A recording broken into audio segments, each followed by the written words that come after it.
All right, everybody ready? All right, we will now call the Westfield Board of Public Works and Safety meeting to order for November 19th. Kim, would you recognize the presence of a quorum? Mayor Willis, Here. Chuck Lehman, Here. Nick Bartlett. Here. We have a quorum. Cool, thank you. Approval of the minutes from the last meeting. Having had a chance to approve the minutes, I make a motion that we approve the minutes as submitted from the October 15, 2025 meeting. Do we have a second? Second. Made and seconded, all in favor? Aye. Aye. Motion carries. For the agenda, I'd like to make one edit. I'm going to move action item number 10 to action item number 2 in the observance of time. So resolution 25-162 will now become action item number 2 on the agenda. So moving on to resolution 25-162, resolution for Board of Public Works to proceed with selection of construction manager for Jersey Street reconstruction.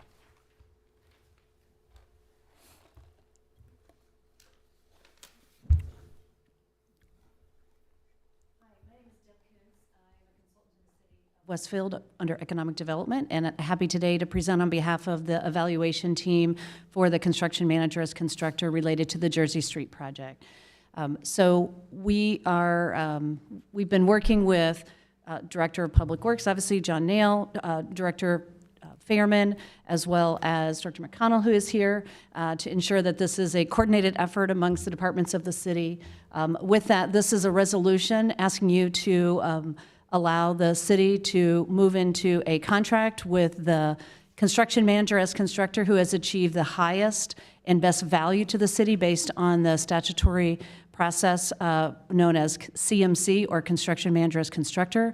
With me today, also in addition to Janelle, Chris, and John, is also Chris Drury. Chris Drury is with McCarter in English, I think I got that right, external legal counsel, and we've been working with Caitlin on the legal side of this.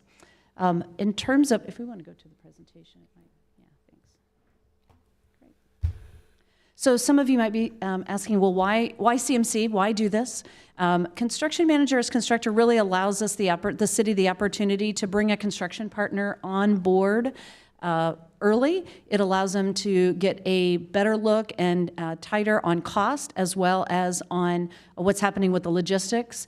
As we know, there is a lot happening in the downtown area, and so anytime there is a road project that's going to happen here, and it's shown here on the screen between Mill and Poplar, all throughout Jersey Street, we've got to make sure that we're paying a lot of attention to those logistics. So if we want to go to the next slide. So how do we, explore those creative construction logistics? How do we increase our coordination with the adjacent property owners? And then also just additional focus on utilities. So those are some of the whys behind we think it's important to utilize the CMC on this project. So this is dictated by Indiana Code 532, and says that you may engage a CMC for those kinds of projects. Public notification was done, the request for proposals was issued, and 5 proposals were received. Then in this particular case, there were actually 4 teams who were shortlisted and interviewed, who will be mentioned here in a second. And then on the evaluation team, you can see that your Director of Parks, Director of Economic Development, Director of Public Works, as well as David Borden of Crossroads Engineering, who is a consultant to the city, also served on that. I myself was a facilitator of the process and helped write the RFP. So of the 4 teams that were interviewed, it was Beatty Construction, F.A. Wilhelm, Skillman, and Skender, who was associated with BW. The evaluation criteria is there on the screen, which includes their general qualifications, their adherence to the submittal, their plan, how do they think they're going to do this, their firm and related experience, and ultimately their pre-construction fee related to that. So the recommendation from the evaluation team, the team that received the highest points and best value to the city, was Skender. Many of you know the Jersey 32 project is adjacent on Jersey Street, so we do think there's a lot of great synergies associated between the development as well as the replacement of the road itself. And it really is a reconstruction of the whole road. There are some elevation changes that are necessary in order to work well with the Jersey 32 project. So again, this is the, Skinder has the highest and a composite score. They were identified to be the most qualified and the best value. Their initial pre-construction services are $24,381. So that is the first contract that we're asking the city to go under with Skinder. Then once a more design detail is done by your architect of record, which is Rendell, Ernstberger and Associates, are working on the preliminary design, then we would be back in 2026 with a recommendation for a guaranteed maximum price, which would be after the public bidding has occurred, and that would all be done under Skinder's proposal. Happy to answer any questions you have.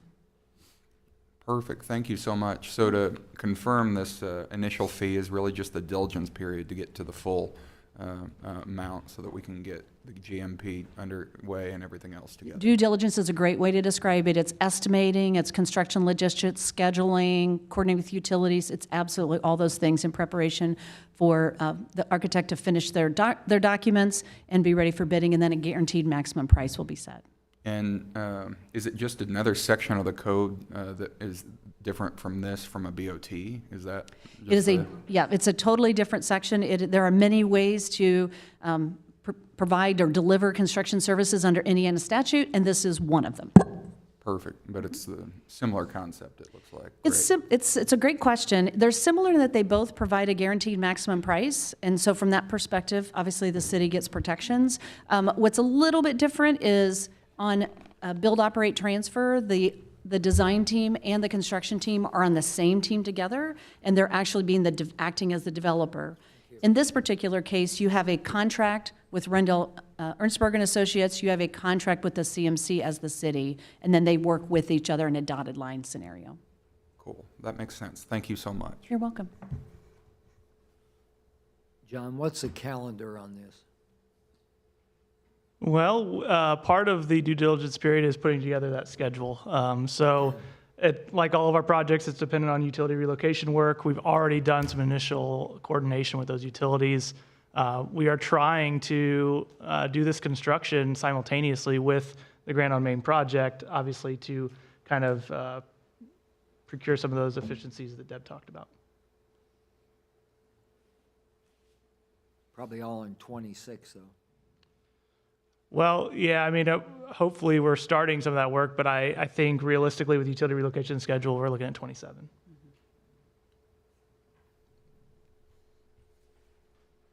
Well, this makes sense to me. Do we have any other questions on it? Yeah, this is a great goal. Again, moving construction risk out of the city, because we're not a constructor, is always the goal. Do we have a motion to approve the resolution 25162 as presented? I'll make a motion. I'll second. Motion made and seconded. All in favor? Aye. Motion carries. Aye. All right. Action item number 3. City of Westfield. Let's, Yeah. number 2 probably, since we inserted action item 10 after approval of the minutes, so we're on to action item number, officially action item number 2 right now. Okay. I thought we renumbered it. Okay. Well, yeah, sorry. I guess we could renumber them all. It's I don't want to screw Kim up. Kim does not want to do that. Kim is shaking her head no, so I think we stick with the numbering. We just make a note that action item number 10 was pushed forward in the agenda. All right, action item number 2. City of Westfield contract award recommendation, snow removal, RFP. Yeah, for the record, John Nail, Director of Public Works. So I just passed out to you while Deb was talking the formal recommendation letter for our 2026 to 2028 snow removal RFP. We published an RFP and sent it out to contractors that provide these types of services in the greater central Indiana area. We issued that RFP on October 10th. Those proposals were due on November 14th. We did receive actually only one proposal on this RFP. We had several folks that, we had 2 other contractors that gave us an intent to bid but did not actually provide a bid. I have reached out to them just to get some feedback on why. We also received an early response from Practical Property Group, who has been a vendor for the city for snow removal services over the last at least 6 years, if not longer, just respectfully stating that they were not going to be bidding on this project.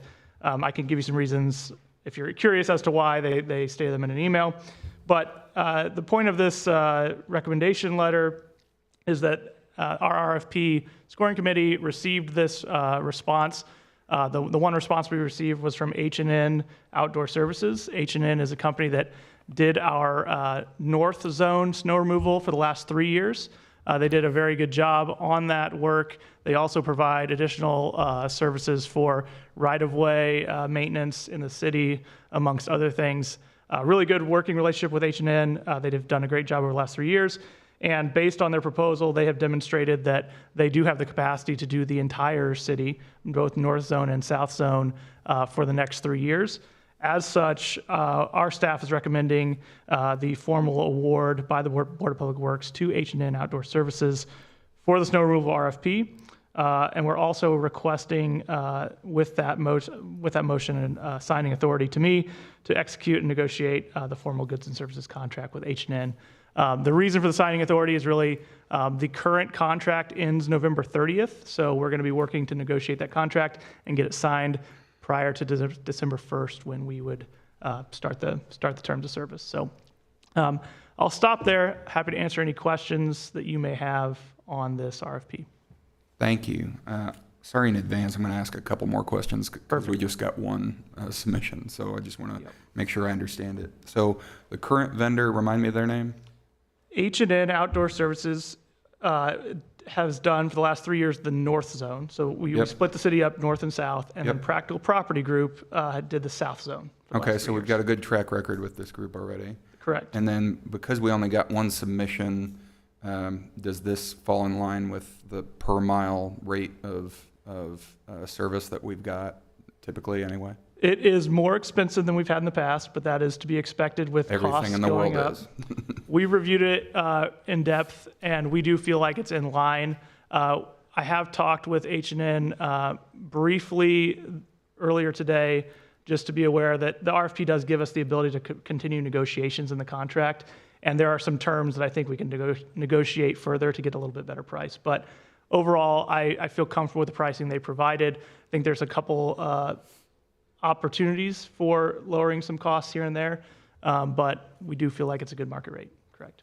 And I will just say, one of the reasons Practical Property Group stated they weren't bidding is that they flat out said they didn't make any money over the last 3 years because of the pricing they had provided, and H&N had indicated the same thing.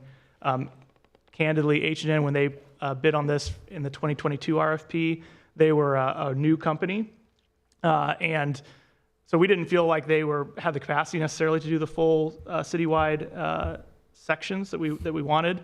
And their prices were very, very good in 2022 to 2025. They have also admitted that it was very challenging financially on that contract. They have since, for 26 to 28, they have updated those prices to reflect a reasonable profit margin, which, look, we expect our contractors to make some money on these contracts, frankly, as long as they're not making too much money. Well, it's a good sign if folks are dropping out because they're not making money. We're at the bottom of the market. That makes sense to me. Thank you. Other questions? We just need a motion to not have any snow, right? If you could make that motion, I would second it in a heartbeat. Just for the record, on the second page, there are 2 action items. So just for the record, if you guys want to take those in order, that would probably be best. Separate actions. Okay. Do we have a motion to approve the award for 2026 snow removal services RFP for the entire city to H&N Outdoor Services? I will make that motion. Second. Motion made and seconded. All in favor? Aye. Aye. Motion carries. Do we have a motion to authorize signing authority for John Nail to execute the formal goods and services contract with H&N Outdoor Services? I will also make that motion as presented. I'll second. Motion made and seconded. All in favor? Aye. Aye. Motion carries. Action item number 3, Crossroads Engineers, Jersey Street, Poplar to Mill, Professional Services.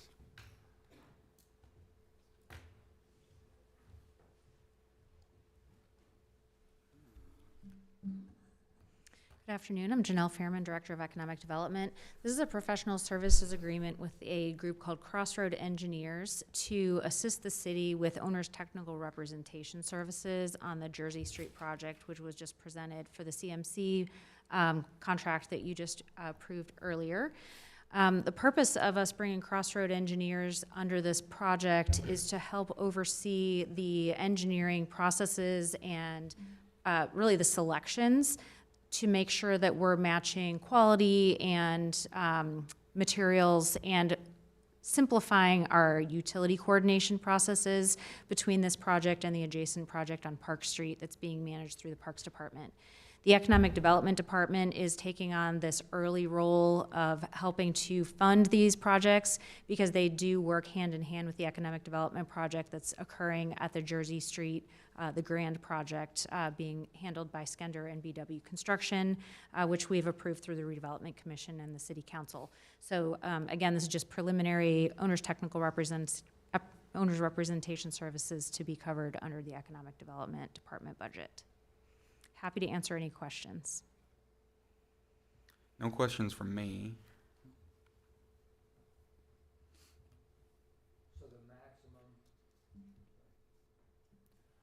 The maximum is 40,000? Yes, as we go through the CMC process, there may be additional scopes of work that are added. But for this portion of the work, what we're ready to approve with them so far, we're limiting to what's shown here on this initial proposal. Thank you. What's the total budgeted for this project going forward? Do we even have that yet, or we're still waiting for GMP? So we have indicated to our designers and the CMC that, specifically to our designers, which is the most important portion of this, what are you designing to, right? We have said $3 million is our budget for Jersey Street.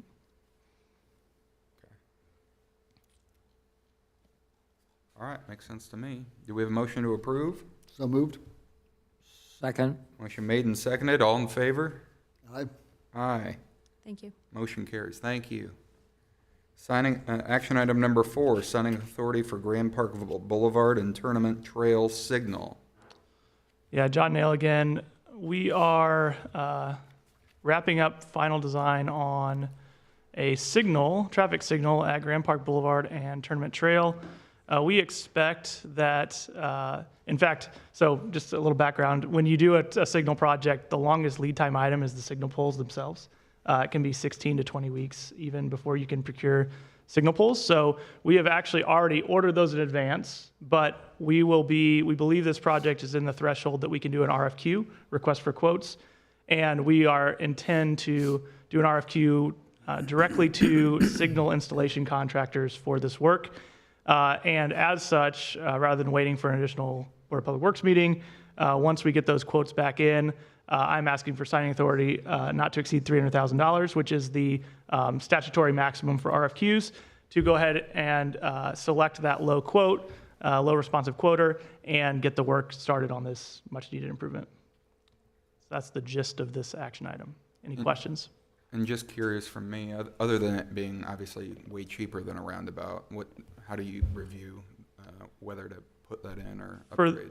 For this one, Signal was pretty clearly the best option for a couple reasons. One, the right-of-way constraints around this intersection. We have some built-up development, both a gas station on the southwest corner where there's a pharmacy on the southeast corner. Roundabout footprints are much, much larger. You've got some of these entrances to the south already that we didn't want to disturb. Basically, the footprint of this intersection really lended itself to a signal, first and foremost.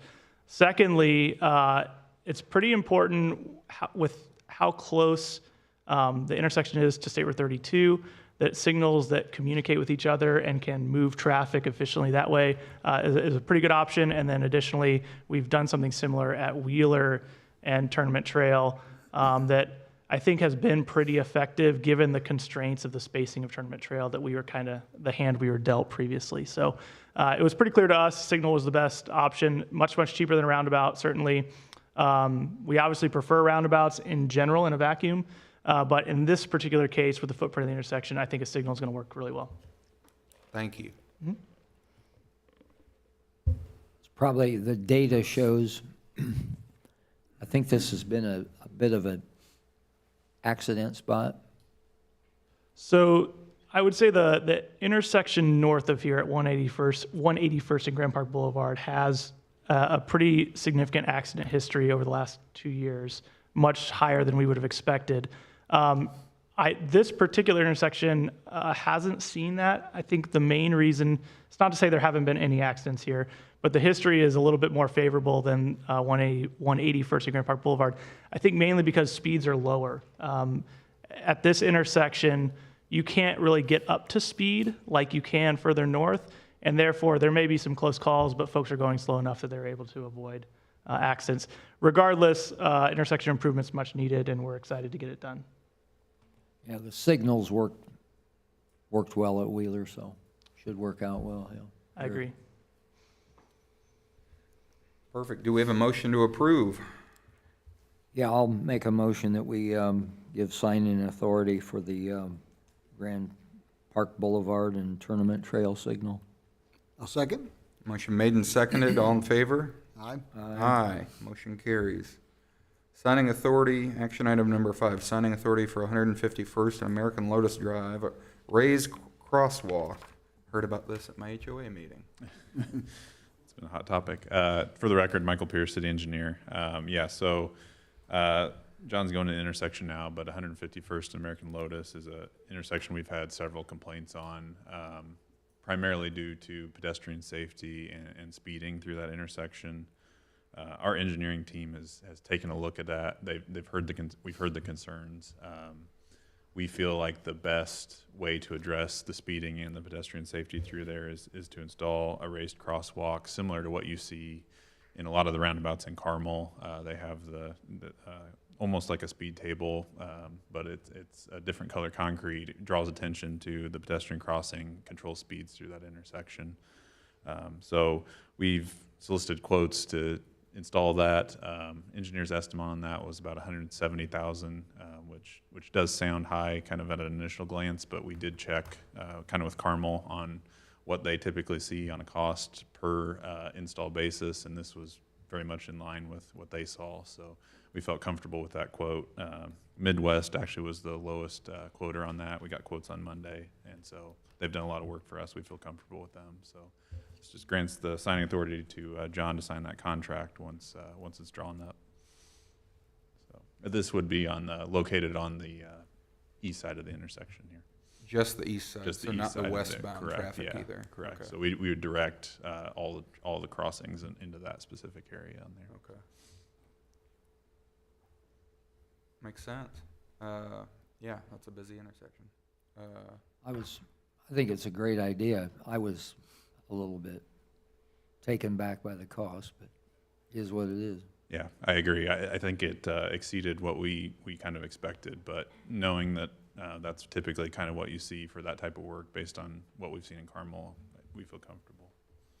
What's the cost from? Is it just the engineering or what? No, it's a lot of the actual cost of the actual construction on there. So I don't have a breakdown of that cost at this point, but we can supply that. Sure, it's not as simple as just dumping more Yeah, concrete on top. there's quite a bit of concrete work involved. We're doing some new curb ramps as well. If you see on the aerial, there actually isn't a curb ramp that points, directs pedestrians across 151st. There'll be some new curb ramps involved.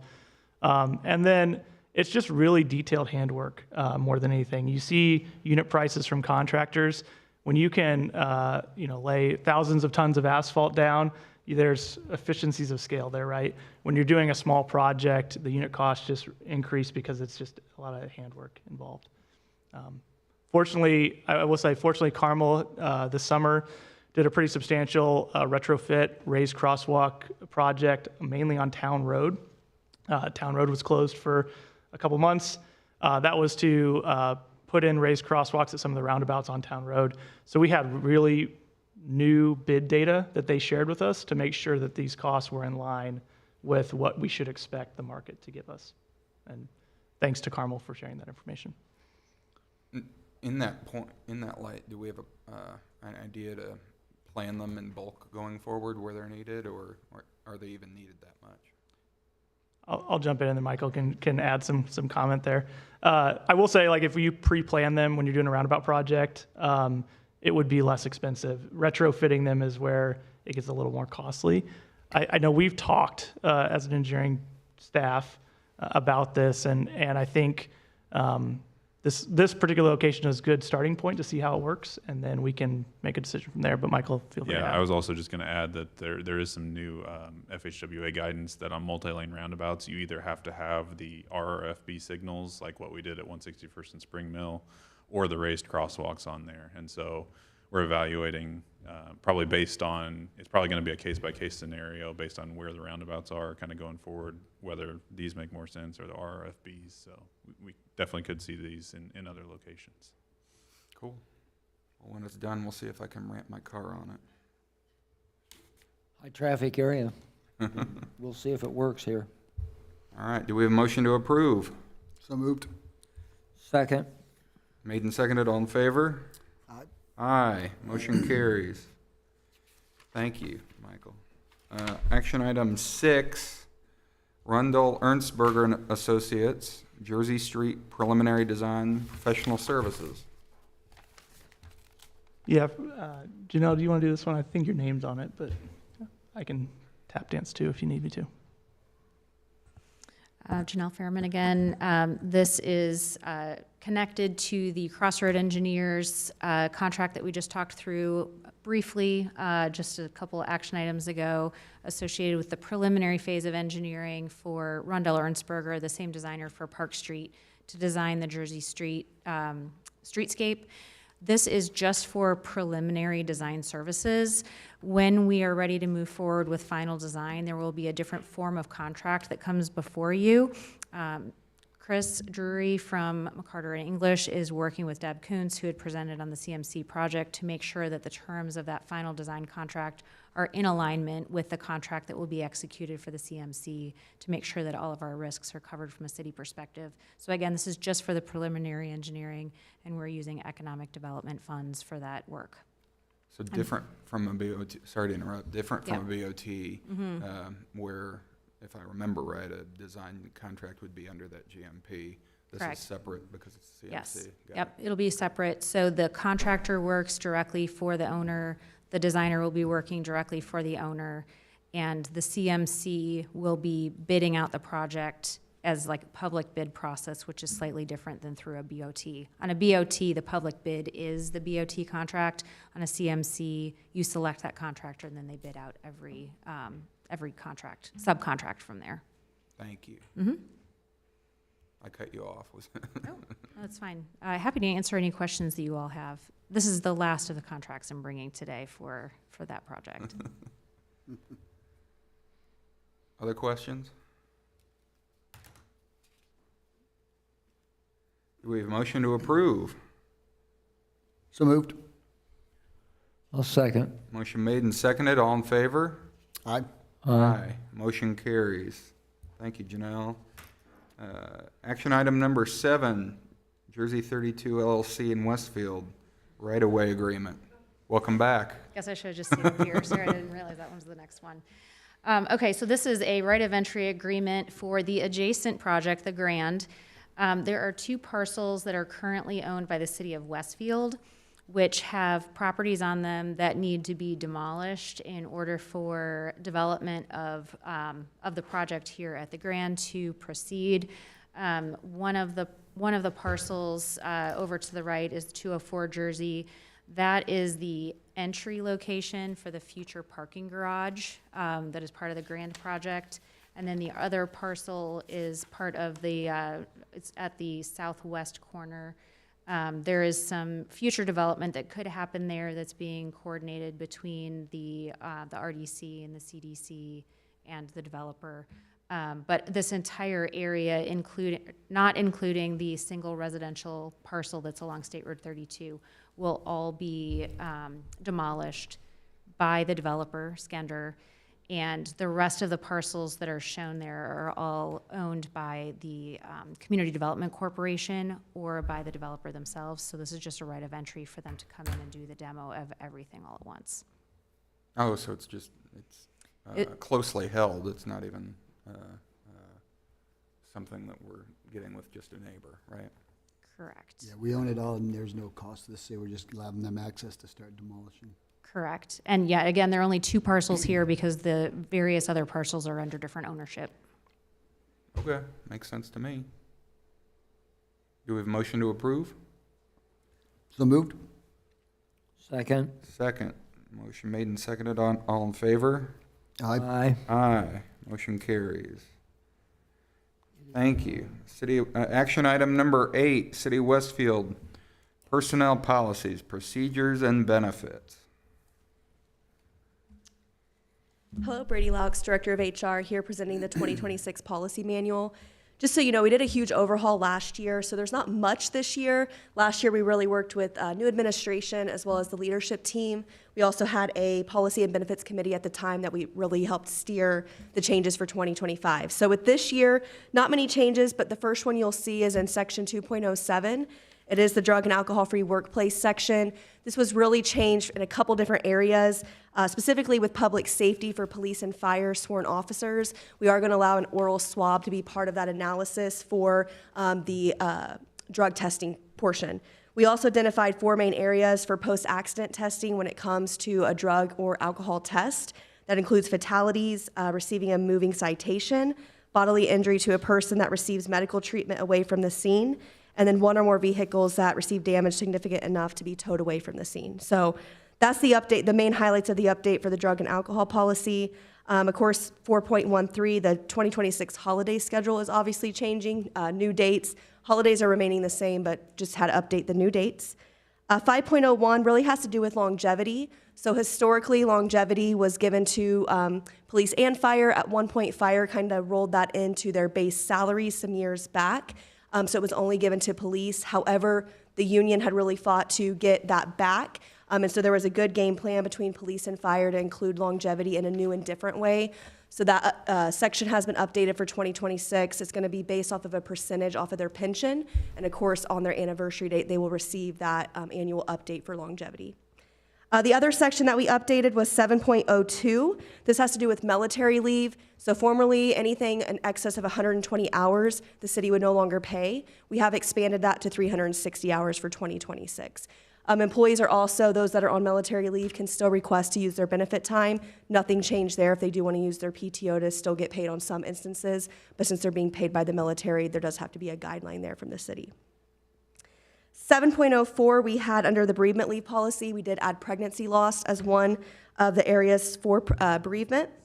And then 8.02, city councilors are now eligible for PERF effective January 1st, 2026, as well as for the 401A matching plan. That was voted by council. It has been approved in their budget. So we just updated the language for that section.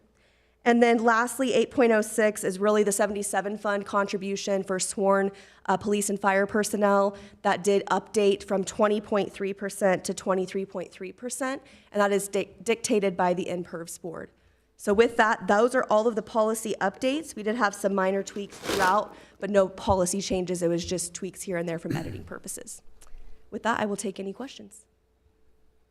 I don't see any reference to a bonus for the Board of Public Works. Did you guys see that? I was missing that too. I didn't see that You can anywhere. approve it, I'll get it added, you know. I was looking for the small print.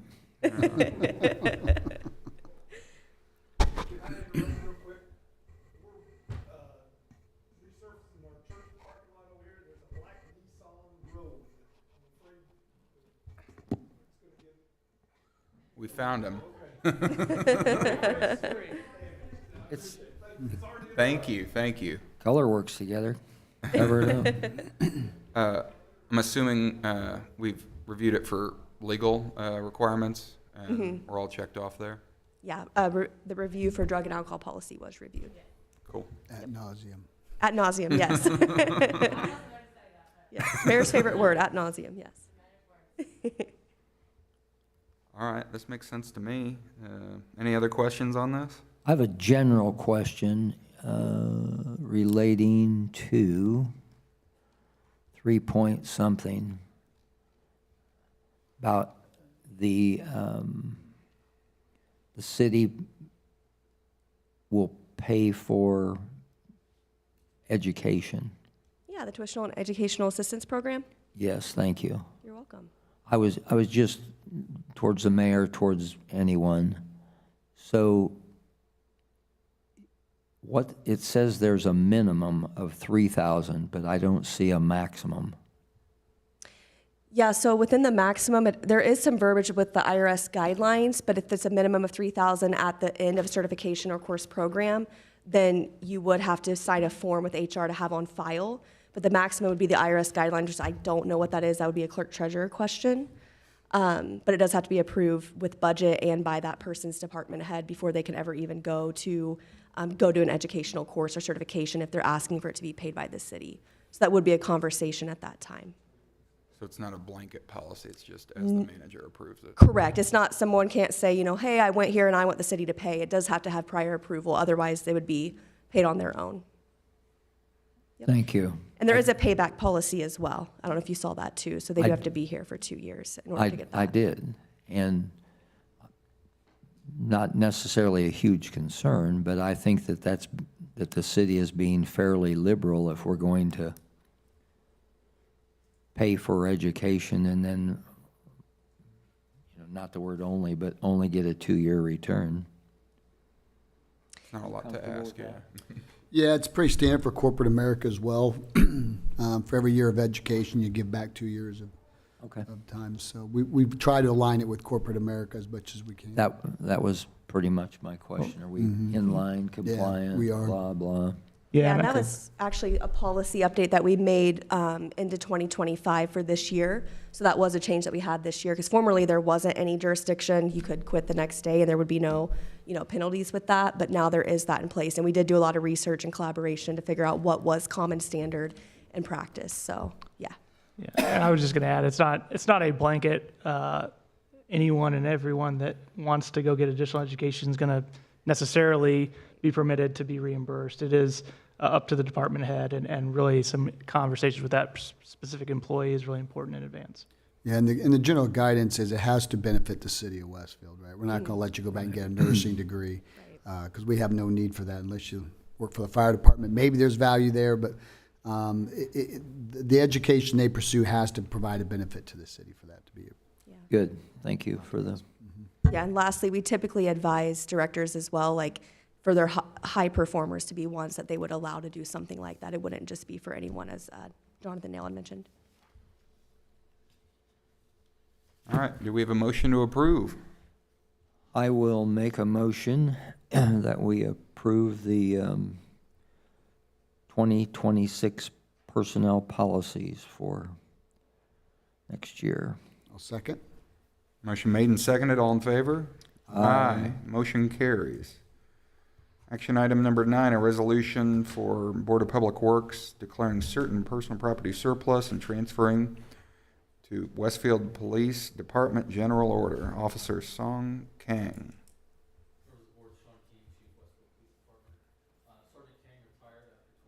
So the Westfield Police Department, in accordance with our general orders, we're asking that his primary duty weapon be transferred to his possession.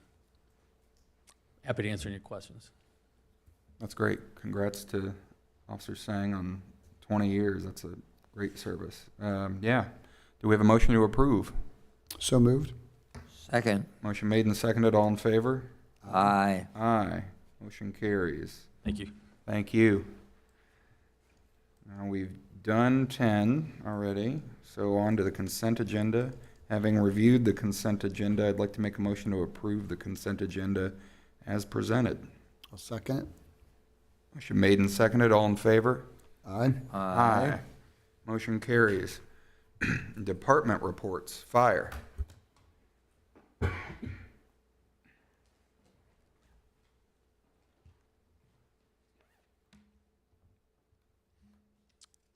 Rob Gaylor, Westfield Fire Department. Our monthly report didn't get added to the agenda, so I've got it here in front of me. Happy to share it with you. I'm just going to give a couple highlights. Last month, the fire department made almost 500 runs. Our average turnout time is 1 minute and 6 seconds. Responses were up 2 per day over the previous year for the month of October, so almost 17 runs a day, which is an increase of 12.3% overall from 24 to 25 when we compare October. And then lastly, our overall care facility calls, we're seeing a dramatic decrease over we have in years past. They only made up less than 13% of our calls, which is down from 20%. So that is a huge improvement to our care facilities so far. But happy to answer any questions if you folks have any. So that's almost a 50% decline, it sounds like. Yes. 45%, if I did the math right. Yeah. Significant, Amazing how that works. right? Yeah. Show the problem and look at the incentives, right? That's great. Well, and was the groundbreaking since the last meeting too? Yeah, so just a couple quick updates. We did break ground on Station 85 up at 206 and 6 points. It was, if we'd have waited about an hour, it would have been a whole lot warmer than it was when we actually went through it. But it was a perfect little opening ceremony for the kickoff to that project. And then Station 84 project, we're seeing it, it's about 50% done right now. By next week, they will be weather tight and be able to work completely inside the structure for the winter duration. So making progress with that project as well. And then last month, our trustee's office actually kicked off a construction project or remodel project of Station 82, and they established a board to oversee that project and submitted for BOT process and submitted for some RFPs for folks to bid on that. And That'll be a township-led project. yep, township-led project for that station. And we'll have 3 construction projects or 3 buildings in 2026 under construction, which is going to be fun and entertaining to manage. Well, good luck. Thank you. Any other questions? Did anyone not grow a mustache in the fire department for November? We have a couple that chose not to, but in recognition Were they of Men's Health Month and cancer awareness and some of the things that our folks are seeing. October is, the Cancer Awareness Month. We wear the pink for breast cancer survivor and things like that. And so November is gray shirts and mustaches. So one of those little things that we like to do in the firehouse. Cool. Thank you. Department reports, police.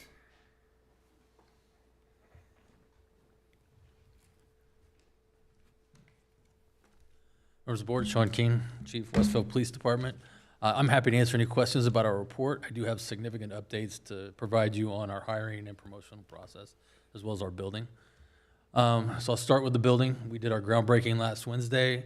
We are looking at approximately about a 22-month build time on that. So late summer, early fall of 2027 should be our grand opening for the police department. So we're pretty happy about that and the progress that's been made there. Just a few hours ago in this room, we had our promotional ceremony. So I know I've updated you on the progress of the merit board. We're finally in a position now to where we have a promotional list as well as a hiring list. So as a result, the vacancies that we've had throughout the year, we're finally able to fill those this morning. I'll advise you that Josh Harrell was appointed to captain over our special services division. We had 3 lieutenants promotions, Brock Larison, Michael Wheeler, and Jackie Carter. And we had 5 sergeants promotions, which were Caden Gebhardt, William Ottenweiler, Adam Zoso, Lisa Ottenweiler, and Leanne Carter. So I congratulated them on their promotions, and we're excited to have them move into those leadership roles as the department grows. Lastly, I'll give you an update on, definitely need my glasses for this one, our hiring process. So we also have the hiring list at this point created by the merit board. and we'll be hiring 6 new officers. They'll start on December 1st, but there'll be a swearing-in ceremony before the council on December 8th. Those officers, just to give you some background, will be Luke Tiefel, who is a local resident here. He comes to us from the Sheridan Police Department, where he served just under 3 years. Jason Heine, he's currently a patrol sergeant with Lawrence PD. He has 9 years of total experience, a bachelor's degree, and he's an Army veteran. Vendarius Trice, he's currently a patrol officer with IMPD with 5 years there, and he has a bachelor's degree. Ivan Flick, who is a Westfield resident. He's coming from IMPD as well with 6.5 years experience and a bachelor's degree. Edward Pointer, who is also a Westfield resident. He is a non-lateral, so he's never been a police officer anywhere. He will be going to the academy in January. We already have a slot for him. And then Chris Paxton, who is currently with the Whitley County Sheriff's Department near Fort Wayne. He has 3 years of experience as a deputy and 3 years as a corrections officer. So we're pretty excited about that. Those will basically just fill vacancies that we've had throughout the year. We also anticipate hiring an additional 6 probably in the spring, again, to account for some vacancies we have, as well as additional officers in our budget. But we're going to have to wait till at least March just to space out the FTO training process. So a lot of new officers coming on, a lot of experience that they're bringing with them, so we're grateful for that as well. Happy to answer any questions you have, but a lot of activity the last few weeks. That's great. I'm keeping up on it. You answered almost all my questions. What is the turnover right now that we're experiencing? It's mainly been retirements. I've come to you guys a few times. The rate, I mean, not the overall rate of turnover, not just saying there's a spike or anything. I don't know that we have much of a rate. We've had maybe 4 officers leave throughout the year, and it's all been from retirements. This just is, well, in 2025, all retirements, with the exception of one who thought that realized law enforcement wasn't for him. So, cool. Yeah. Thank you so much. Thank you. Thank you for coming. Public Works. Yeah, just a couple quick updates on some construction projects. So, Town Road, just north of 146th Street, has been closed since September 15th. That we expect to open November 26th with the roundabout there at the old 146, kind of the frontage road.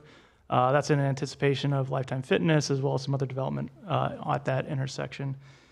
171st and Ditch should be open prior to Thanksgiving, so next week. That one, if you recall, we have north-south traffic that's been maintained open throughout construction on Ditch Road, but the east leg of that intersection on 171st has been closed for the duration of the roundabout. That should open back up right before Thanksgiving. I give the caveat every time, weather pending, but that is as of this morning, that is the estimated open date there. Street Department, it's all about snow right now. We're thinking about snow. We're getting prepared for snow. We're making sure equipment's ready to go. We had got a little test run a couple weeks ago with some surprise snow in November, and I'm really pleased with how the guys handled that event. Appreciate the approval on the snow removal contract. We'll get a contract squared away with that contractor and be ready to go for this winter. And then lastly, I feel like I'm going to head off a question from Eric, because he asks about the green building, I think, every month. So I've learned eventually to actually include that in my update. So as you are aware, Brandt Construction is our contractor on that rehabilitation. We had a progress meeting about 3 weeks ago. We have another one next Tuesday with them. They should be starting work here within the next week or two. I think there's some equipment they already dropped off on site. Just so for your awareness, they're actually going to be doing some work to the building while it sits there right now. Mainly, they're going to be doing some structural reinforcement and some replacement of some rotted sill plates, as well as doing some very precise measurements of the footprint of that building. As you can imagine, if you're digging a basement, you want to make sure that you've got a very good understanding of a building of that age is not going to be square, certainly, and you want to make sure you have a very precise measurement of dimensions and locations of steel beams that's holding it, so they can get the foundation design correct at the new location. So should be some movement there. They're also going to be wrapping the building, protecting it for the winter while they do that work. So you'll see some activity there. And then I know there have been some comments about State Road 32 and Union Signal. I know we opened State Road 32 at the end of October, and because of the active construction zone, there isn't room for left turn lanes on 32. So what you get is a 4-cycle signal. Basically, each leg of that intersection has green time. There's enough traffic on 32 that ideally you get east-west moving at the same time under that same green cycle. We couldn't do that because of the lack of left turn lanes. So we've tried to make the signal timing as efficient as we can, recognizing that without left turn lanes, it is going to back up during peak hours. We would ask for patience, certainly on the peak hours, in particular on 32, and we're working hard to get that one completed next year. So just want to make a note of that. Any questions? At least we can drive through it now, right? You can drive through it, and if the queuing at a peak hour is a frustration, the detour route is still available for use as well. I have a question for you. You mentioned the green building, but you failed to mention the power lines. Yeah, Where are we at with that? Duke's actually out there. They've started the relocation work. So happy to hear that. They started on the west end, so they are actively working on relocation. They got started a couple weeks ago. And so that's a good positive step in the right direction. They have stated their schedule is end of January for their relocation work to be complete. We will hold them to that, and it is encouraging to see them actively working out there. So there's progress in the right direction. Building moves after it's completed, or is there a period of time where they can move regardless? So once Duke is underground, which again, their schedule is into January, maybe first week of February, Brant Construction has built their building move schedule and the rehabilitation schedule based on that Duke schedule. So ideally, as soon as those power lines are underground, we are mobilizing our building move contractor to get that thing moved out of the way. Any other questions? All right, do we have a motion to adjourn? So moved. Second, motion made and seconded, all in favor? Aye. Aye, we are adjourned. Hey, Janelle, Chris needs to see you and I.